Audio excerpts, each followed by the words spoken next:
Hello, I'm CG Ian. This is a quick video to show how to make a cube into cylinder in Blender.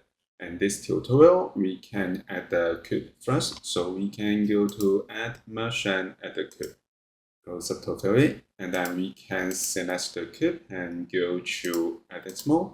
Make sure that we select Edge Selection and use Shift key to click on the edge to make a multiple selection for the 4 edges. And then we can go to Edge and use Bevel Edges, or we can use shortcut Ctrl B to use Bevel Edges.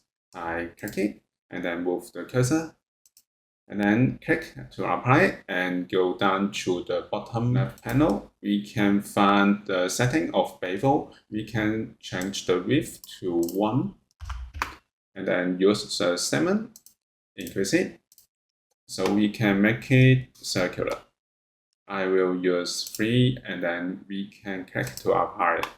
But remember this, the edges are put together, so we need to delete one of the edges. So I press X and then dissolve edges. So we can do the same thing for other 3 edges. Press X and dissolve edges. Furthermore, if you want to change this face to quarter face, we can use grid fill. If you want to see how to do it, we have another tutorial to show how to use grid fill. So this is how we can make cube into cylinder in Blender. Thank you for watching this video. Hope this helped. Please subscribe this channel. More videos will be shared with you. I'm CG Ian. See you in the next video.